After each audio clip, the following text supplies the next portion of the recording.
je me sens honoré en ce matin d'apporter la parole du Seigneur. Chaque fois quand je le fais avec joie. Vous savez pourquoi? Parce que chaque fois qu'on rentre dans la présence du Seigneur, il nous remplit nos cœurs de joie. Il remplit nos cœurs de paix. Et il veut ce matin nous parler à chacun d'entre nous. Et nous nous attendons à lui qui nous touche par sa parole. Amen. Eh bien, j'aimerais parler en ce matin, qui suis-je en Christ? Qui es toi en Christ? Qui nous sommes en Christ? J'aimerais qu'on lit 1 Timothée chapitre 4, versets 11 et 12. La parole du Seigneur nous dit ceci. Déclare ces choses et enseigne-le, que personne ne méprise pas ta jeunesse, mais sois un modèle pour les fidèles en parole, en conduite, en charité, en foi, en pureté. Amen. Que personne ne méprise pas ta jeunesse. Timothée, il était un jeune serviteur. Il était un jeune pasteur. Et chaque fois qu'on met les jeunes dans le ministère, les autres, ils regardent un peu, oh, il est un peu trop jeune. Mais est-ce que Timothée avait un problème avec la prédication? Non, il prêchait très bien, tout le monde aimait.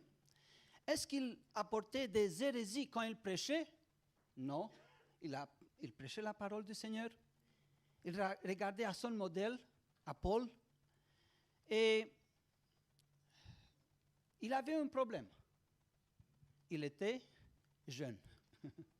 Il était jeune. Moi, je me rappelle quand j'ai rentré dans le ministère, il y avait une occasion de chute pour les autres. Ah, il est trop jeune pour être diacre. Il est trop jeune pour être dans le ministère. Et les autres, ils se considéraient un peu plus sages, plus élevés que moi, plus d'expérience. Et Timothée dit, mais bon, ils me disent que je prêche bien. Ils me disent que l'Église a grandi depuis quand je suis là. J'apportais des bons enseignements. Alors, qu'est-ce que je dois leur répondre? Et Paul, comme un homme sage, il dit, donne-toi comme exemple. Donne-toi comme exemple. Et il y a 5 choses où il dit, sois un exemple, Timothée, sois un modèle. Tout d'abord, sois un exemple dans la parole. Dans le langage que tu utilises, sois un exemple. Et Paul va dire aux Colossiens que votre parole soit toujours accompagnée de grâce, assaisonnée de sel, du ciel aussi, afin que vous sachiez comment il faut répondre à chacun. Que votre parole soit accompagnée de grâce. C'est très important, frères et sœurs, les mots qu'on sort dans notre bouche. C'est très important. On ne peut pas dire d'autres mots que seulement ceux qu'on a dedans, seulement ceux qu'on a à l'intérieur. Et c'est pour ça qu'il y a une très grande bataille. Toi comme jeune, toi comme adulte, toi comme bel âge, je dirais. Il y a une très grande bataille en ce moment. D'où est-ce qu'on s'inspire? Est-ce que c'est la peur, notre inspiration? Est-ce que c'est le monde, notre inspiration? Ou bien, on vient appuyer ici sur la parole de Dieu. Saisir de sa parole ce qu'il veut nous dire en ce matin. Regardez un peu à Pierre, quand il était dans le cours des grands sacrificateurs, quand ils ont amené Jésus. Jésus était devant le grand sacrificateur qui lui demandait, « Es-tu le Christ, le Fils de Dieu ?» Qu'est-ce que Jésus avait dit? « Oui, je le suis. Je le suis. » Une servante a demandé à Pierre, « Es-tu son disciple ?» Non, je ne suis pas. Un autre le demande, « Ah, je t'ai vu dans le jardin. Quand on l'a attrapé, tu étais avec lui. » Non, je n'étais pas. Quand il a dit non, tout de suite, il le laissait tranquille. Pourquoi il avait peur? Il avait peur. Beaucoup, on parle à cause de nos peurs. jamais je n'arrivais pas à avoir ce travail. Jamais je n'aurais pas été guéri. Jamais je ne pourrais pas voir mes enfants sauvés. On parle toujours négatif. Ou bien on dit, je puis tout en Christ. Je puis tout par celui qui me fortifie. Je puis tout parce que mes sources sont en lui. C'est en lui. Et plus tard, Pierre va dire que si quelqu'un parle, il parle la parole de Dieu. Si quelqu'un sert, qu'il sert d'après la puissance que Dieu lui donne. C'est différent, frères et sœurs. Moi, je regarde chaque jour dans la parole du Seigneur. Je lis. J'ai un temps à part avec lui, un temps à part de communion. Mais le jour où je n'ai pas ce temps, de ma bouche ne sort pas ce qu'il devait sortir. Il y avait un violoniste qui disait, si je n'exerce pas avec mon violon un jour, tout de suite mes collègues vont observer. Un jour, je n'ai pas exercé. Si je n'exerce pas 2 jours avec mon violon, mon maître qui dirige là l'orchestre va observer tout de suite. Si je n'exerce pas 3 jours avec mon violon, le public tout de suite va observer. Pourquoi? Je dois être discipliné. Je dois être discipliné. Frères et sœurs, on vit une vie chrétienne qui doit être disciplinée. Regardez autour l'ennemi, notre ennemi, Satan. Combien il combat, combien il travaille. Et nous, des fois, oui, je dois prier. Est-ce que je dois me lever ou je laisse encore le temps passer? Est-ce que je prends la Bible pour lire la parole du Seigneur? Ou bien je dis, waouh, quelle grâce, Seigneur, tu me fais. Je suis en bonne santé, regarde. Je suis bien, ma famille est avec moi. Nous sommes tous là. Seigneur, tu es digne, Seigneur, d'être loué. Frères et sœurs, c'est tellement important notre langage. C'est tellement important. J'aime beaucoup des frères et des sœurs qui sont ici dans l'église. Ils me prennent dans ses bras, ils m'encouragent, ils me disent des paroles encourageantes. Mais il y a aussi des gens qui te découragent. Pensons un peu aux amis, entre guillemets, aux amis de Job. Ils ont entendu, il y avait quelque chose de terrible qui est arrivé à Job. Qu'est-ce qui lui est arrivé? Ils sont venus là, les 3 amis. Ils sont venus, ils n'ont pas dit, bonjour Job, comment vas-tu? Qu'est-ce qu'ils ont fait? Ils ont croisé les bras. Pendant 7 jours, ils l'ont regardé sans dire rien. Ah oui, il se gratte. Il se gratte. Ah, mon père aussi, 2 jours avant de mourir, il s'est gratté. Après, il est parti. Nos ancêtres disaient que si tu pèches devant Dieu, alors les malheurs arrivent sur toi. Quel encouragement. Quel encouragement. Mais pose-toi ce matin cette question. Qu'est-ce qu'il y a dans mon cœur, dans ma bouche? Des mots d'encouragement ou des mots qui les terminent tout de suite l'autre? J'aimerais vous dire 365 fois dans la Bible, il y a « ne crains pas ». Ce n'est pas un homme qui dit, c'est Dieu qui te dit. Amen. Tu te dis, waouh, la situation où on est, les circonstances où on est. Dieu te dit, ne crains pas, je ne change pas. Je suis toujours le même. Amen. Tiens bon, encourage toi-même, fortifie toi-même. Dis-toi à toi-même, je peux tout par celui qui me fortifie. Amen. Amen. Sois un modèle dans la conduite, dans ton comportement. Sois un modèle. En Romains 12, versets 1 et 2, l'apôtre nous dit ceci.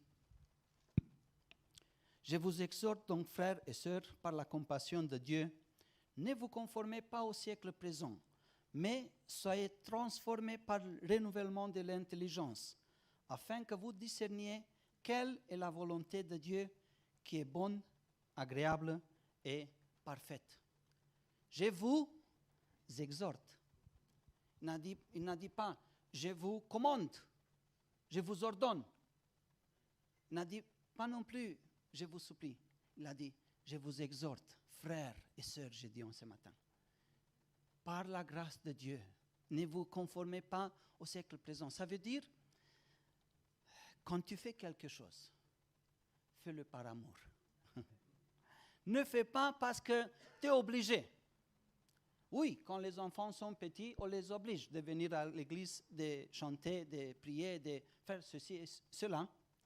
Mais quand ils grandissent plus tard, s'il n'y a pas l'amour qui est là, s'ils font par la force, ça ne tient pas. Ça tient pas. C'est pour ça qu'il est tellement important que le changement doit venir de notre intérieur. Et c'est tellement important comment on se comporte. Oui, ce matin, c'était tellement beau pendant la louange, pendant le temps qu'on a passé ici. Et moi, j'ai dit, Seigneur, j'aimerais que d'ici, directement, on rentre à la maison, chez toi. Il n'y aura pas de prédication, il n'y aura pas de prière, il n'y aura pas le souci de demain, il n'y aura pas tous ces problèmes, mais il y aura une louange éternelle. Je ne sais pas si Sophie va être toujours là, et notre sœur et des autres, mais on sera avec les milliers d'anges. Mais aujourd'hui, on est ici sur la terre, on est ici. Et ici, frères et sœurs, c'est tellement important comment est notre comportement, pas dans la maison du Seigneur, mais quand on sort dehors. Le monde ne lit pas la Bible, mais le monde me lit moi et te lit toi. Qu'est-ce qu'il lit dans ma vie? Comment est-ce que je parle comme eux? Je rigole à leurs blagues, à leurs bêtises? Ou bien je suis sérieux? Quand ils parlent de toutes sortes de méchancetés, avec Émile, on ne peut pas blaguer. On ne peut pas dire n'importe quoi. Il est ce qu'il dit. Je me rappelle un jour, après des années, là où j'ai travaillé, les collègues m'ont dit, est-ce que tu es pasteur? J'ai dit, c'est toi qui le dis. Jamais je n'ai pas dit, je suis chrétien, je suis pasteur, Non, jamais. C'est eux qui m'ont regardé. Après, un autre qui m'a posé des questions concernant l'islam et tout ça, parce qu'il disait toutes sortes de blagues sur les femmes, toutes sortes. Et moi, j'étais sérieux, je parlais comme il fallait sur la famille. Et il a dit, vraiment, tu es quelqu'un qui pratique ce que tu dis. Un autre qui m'a posé la question, suis-je sauvé en croyant en Mahomet? J'ai dit, le seul sauveur, c'est Jésus-Christ. Le comportement, frères et sœurs, le comportement, c'est le plus important. Soit un modèle en parole, en comportement, en conduite, soit un exemple dans l'amour, soit dans l'amour, dans la charité, soit un exemple. L'amour pour Dieu et l'amour pour les autres. Jésus avait dit, par ceci vont connaître tous que vous êtes mes disciples. Mais Jésus nous parle à nous, à l'église des Bouchers aujourd'hui, à son peuple qui vit aujourd'hui. Par ceci vont reconnaître tous que vous êtes mes disciples. Si vous allez vous aimer les uns les autres. Le plus difficile, c'est de donner l'exemple dans la famille. Ça, c'est le plus difficile. Après, autour de nous. Mais si Christ est en nous, par exemple, si on prend un pomme, on appelle un pomme Jonathan, n'est-ce pas? On prend un pomme et quand on l'écrase, qu'est-ce qu'il va sortir de lui? Un bon goût, n'est-ce pas? Une bonne odeur. Mais si on prend un pomme qui est sauvage, est-ce qu'on peut goûter de cela? Il est tellement aigre, on ne peut pas manger cela. Peut-être tu dis, moi je montre l'amour, mais les autres ne montrent pas l'amour envers moi. N'attends pas que les autres ils te montrent ce que tu as montré. Continue de montrer cela. Amen. Continue de montrer cela. Un petit exemple, le temps passe tellement vite. Il y avait une femme qui vient de se convertir et son mari, ça s'est passé en Roumanie. Son mari, quand il a entendu cela, elle a commencé à les taper, à les frapper. « Ah, tu es parti là chez les chrétiens, ils sont tous des fous là. » Et il a commencé de plus en plus à boire. Et quand il était ivre, c'était l'enfer là-bas. Il a commencé à la taper. Les parents de la femme sont venus vers elle en disant « Viens à la maison parce que tu n'arrives plus à vivre avec ce personne-là. Viens à la maison. » Elle a dit « Non, je reste ici. » Il continuait encore de la taper. Elle est tombée de plus en plus malade. Les parents sont revenus à nouveau. « Viens à la maison. » Elle a dit « Non, je suis mariée avec mon mari, je reste fidèle. » Il continuait à le taper et un jour, elle a décédé. Elle a décédé. Et au jour de l'enterrement, il était là comme en pierre. Il ne disait rien. Il était fermé en lui-même. Mais au moment où on l'a descendu, notre sœur, là, il a commencé à crier, à pleurer. Il a commencé à dire au pasteur, « Est-ce qu'il y a du pardon pour moi parce que c'est moi qui l'ai fait descendre là. » Et à ce moment-là, il a ouvert son cœur, il s'est repenti, il s'est converti. Frères et sœurs, c'est tellement important. Qu'est-ce qu'il y a dedans, dans notre cœur? Qu'est-ce qu'on a dans notre cœur?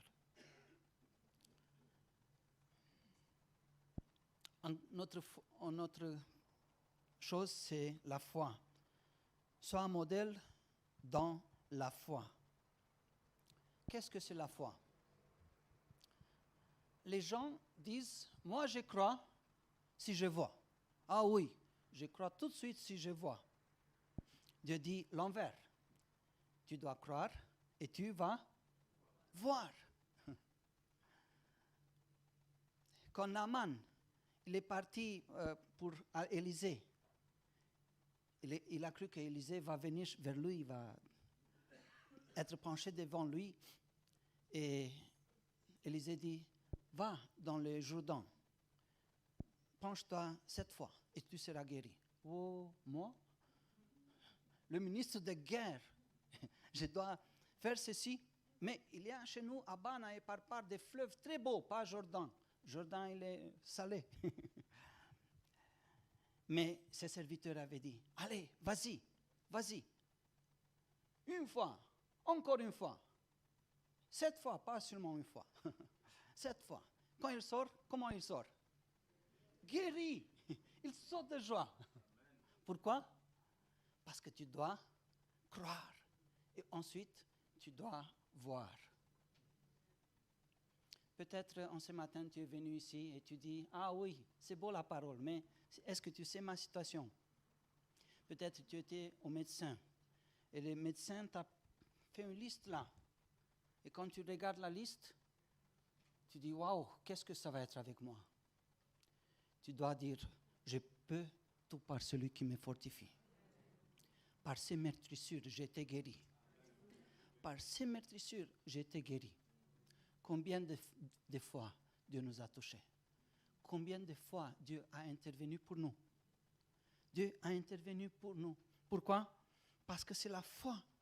C'est la foi qui va au-delà de notre pensée. Nous sommes limités, frères et sœurs. Souvent, on limite Dieu. C'est nous qui limitons Dieu. Dieu t'a fait une promesse. Et tu dis, oh, maintenant, Dieu a fait une promesse à Abraham. Tu auras un fils. Et un jour, Dieu vient vers lui, le visite, et dit, l'année prochaine, ta femme Sarah va tenir un enfant. Maintenant, à 90 ans, ce n'est pas possible, elle commence à rigoler. Mais Dieu appelle les choses qui ne sont pas. Et elle arrive. Dans le plan de Dieu, Isaac existait? Est-ce que Dieu a vu Isaac? Mais Abraham et Sarah, ils n'ont pas vu. Si Dieu t'a fait une promesse, frères et sœurs, la promesse, elle est là. Amen. Les gens font des promesses et ne le gardent pas. Mais quand Dieu fait une promesse, ça va rester toujours. Amen. Parce qu'en lui, tout est oui et amen. Crois de tout ton cœur. la promesse de Dieu va s'accomplir dans ta vie. Un jour, il dit à Jérémie, qu'est-ce que tu vois? Je vois un homme qui veille. Et Dieu dit, c'est toi qui as bien vu. C'est moi qui veille sur ma parole, afin qu'elle soit accomplie. Peut passer des jours, des semaines, des mois, peut-être des années, mais Dieu est fidèle à sa parole. Accrochons-nous à cette parole. Dieu parle, Dieu appelle les choses qui ne sont pas, et elles arrivent. Et sois un modèle dans la pureté. Pourquoi dans la pureté? Parce qu'il était jeune. Et quand on est jeune, on a envie, on a en nous toutes sortes d'envies. Il n'était pas un vieillard, mais il était jeune. Et pour ça, il dit, sois un modèle dans la pureté. J'étais jeune aussi. Et j'aimerais dire aux jeunes, ils ne sont pas beaucoup, mais il y a quelques-uns, mais je dis à tous, des fois, on joue avec le péché. Et on croit que c'est un petit fil. C'est un petit fil, mais cela, je peux le rompre facilement.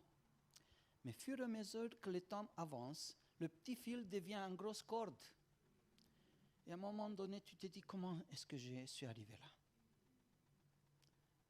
Ah, une cigarette. Une fumée, parce que tous les jours, le font. Le joint.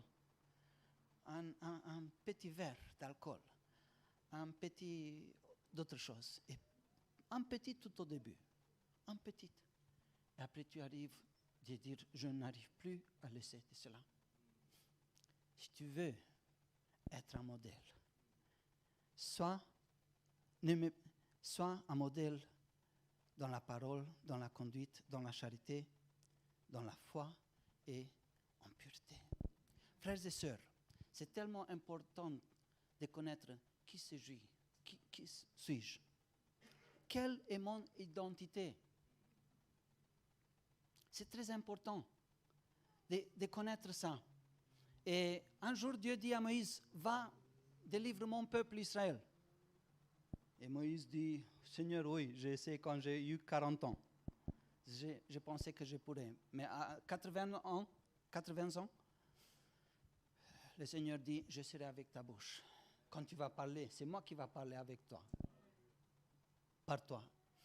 Frères et sœurs, pour pouvoir faire cela, il faut passer du temps avec Dieu. Il faut passer du temps avec Dieu. C'est très bien qu'on vienne dans l'église, mais ça ne suffit pas seulement 2 heures dans l'église. Ça ne suffit pas. Lundi matin, mardi, mercredi, et ainsi de suite. Prends du temps d'être dans la présence du Seigneur. Commence dans la prière. Commence dans la lecture de la Bible. Lis la Bible. Approprie-toi les mots qui sont là. Et dis, je crois que ce que Dieu a parlé dans le passé, il peut le faire aujourd'hui. Les promesses, les 8000 promesses qui sont là dans la Bible, ils sont pour moi. Amen. Pensez aux choses célestes, pas seulement à celles qui sont terrestres, mais pense à celles qui sont de nous. Et quand tu te remplis avec la parole de Dieu, tu commences à parler comme Jésus. Il a parlé. Mais si on laisse les autres choses nous envahir, alors on est accablé par ces choses. Et des fois on dit c'est tellement dur dans la vie chrétienne, c'est tellement dur, je n'arrive plus. Mais c'est tellement important de te dire, je suis une nouvelle créature. Je puis tout par celui qui me fortifie. Jésus avait cette habitude de dire, je suis le pain de vie, je suis la porte, je suis le chemin, la vérité et la vie. Quand Satan va venir te troubler, te tenter, tu sais qu'est-ce que tu dois lui dire? Je suis un enfant de Dieu. Je connais mon identité. Arrière-moi, Satan. Jésus t'a vaincu à Golgotha. Par les meurtrissures de Jésus, je suis guéri. Par la puissance du nom de Jésus, je suis triomphant. Amen. Quand tu te lèves de là, tu dis merci Seigneur, parce que ma situation est dans tes mains. Et c'est toi qui me changes, Seigneur. C'est toi qui m'aides à te trouver de plus en plus. Frères et sœurs, Seigneur Jésus avait dit, vous êtes le sel de la terre. Vous êtes le lumière. Vous voyez, on vit dans un monde où il y a tellement de sécheresse, il y a tellement de ténèbres. Sans une petite lumière. Sans une petite lumière. Dieu veut te dire, sois un modèle. Tu as été créé par Dieu, pas pour te plaire à toi-même, mais pour être un exemple pour les autres, pour influencer les autres, pour montrer l'image de Dieu. Qu'est-ce qu'ils voient les autres quand ils te regardent, Christophe?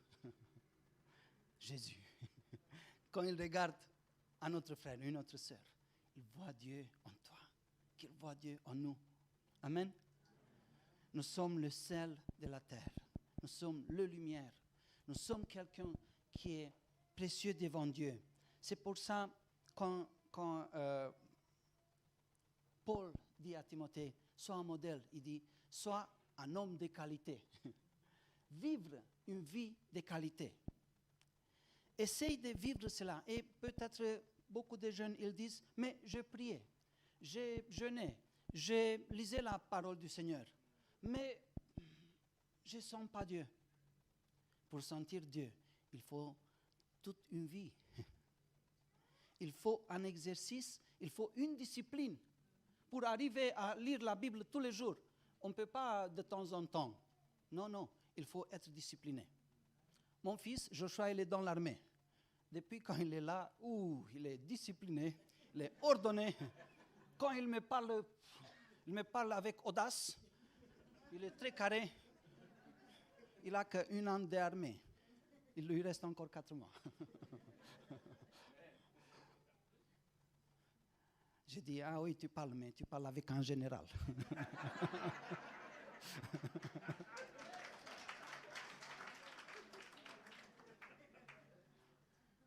Soyons disciplinés. Si tu veux voir des fruits dans ta vie, chaque jour, commence petit à petit. Si tu veux monter l'escalier, tu ne peux pas directement sur la 10e marche. 1, 2, 3, ça prend du temps. Et toute notre vie, ça prend du temps. Mais soyons disciplinés. Ensuite, soyons concentrés. Être un modèle, ça veut dire être concentré. Être concentré sur le royaume de Dieu. Être concentré sur les promesses de Dieu. Sur ce qu'il nous a promis. Soyons concentrés. Pourquoi? Parce qu'il est fidèle. S'il dit quelque chose, il va le faire. Et pas dans notre temps. Il va faire dans son temps. Il va faire dans son temps. Et soyons concentrés, croyons-le, parce que sa parole est la vérité. Vous savez, qu'est-ce que je trouve qu'il est étonnant? L'ennemi, Satan, quand il parle, qu'est-ce qu'il parle? Des mensonges. La plupart, est-ce qu'ils le croient? Les gens croient ce que l'ennemi te dit. Les gens croient, oui, ils croient. Mais quand Dieu il te parle dans sa parole et par la prophétie, est-ce qu'on le croit? Frères et sœurs, faisons confiance à notre Dieu, pas à notre ennemi. Faisons-lui confiance, parce que c'est lui qui peut tout. Qui peut tout. Soyons concentrés à ce qu'il nous dit. Soyons focalisés. Soyons focalisés sur sa parole. Quand tu es focalisé, vous savez comment tu es? Tes yeux sont fixés là. Ton esprit est là, fixé. Pourquoi? Parce que Dieu nous a parlé ça. Regardons un peu à Joseph, et j'arrive gentiment à la fin de ma prédication ce matin. Quand il était jeune, Dieu lui a donné des rêves. Il était plein de joie. Le matin, tout de suite, il est venu vers ses frères, vers ses parents. Ah, vous savez, un jour, regardez-moi. Et les autres disent, ah, toi, on va te faire montrer qui tu vas être. Mais Joseph a retenu cela. Il a passé par des épreuves. Un jour, il arrive en Égypte. Et Dieu, peu à peu, l'a élevé là-bas. Et un jour, Madame Potiphar lui invite dans sa chambre. Qu'est-ce qu'il dit? Je crains Dieu. je ne crains pas les parents, je ne crains pas mes frères et sœurs. Ils ne sont pas là, ils ne me voient pas, mais il y a quelqu'un qui me voit tout le temps. Et je suis focalisé sur ses promesses, sur ce qu'il a promis. Un jour, j'arriverai ce qu'il m'a promis. Et après, un jour, quand Joseph était là, dans sa cellule, à la salle de bain, s'est rasé, il y a quelqu'un qui le tape. Joseph! Quoi? Ah, c'est une autre personne, pas celui qui d'habitude était là. Viens vite. Ils ont mis une robe nouveau sur lui, une belle chaîne au cou, là. Il est bien sorti, il était là. Tu vas te présenter devant Pharaon. Ah bon? Devant Pharaon? Oui. Et nous savons l'histoire. Quand Dieu promet quelque chose, il accomplit. Restons fidèles, frères et sœurs. Dans la parole, dans la conduite, dans l'amour, dans la charité, dans la foi et en pureté. Vivons une vie qualitative. Soyons concentrés. Soyons focalisés sur la promesse de Dieu. Et un jour, Dieu va appeler aimable. Dieu va appeler ma soeur et mon frère. Dieu va t'appeler toi. Viens là. Viens là. Et toi, tu vas dire moi? Il va dire oui. Prends ma chaise ici. Reste à côté de moi. Voici qu'est-ce que je t'ai préparé. Soyez concentrés les choses dans nous.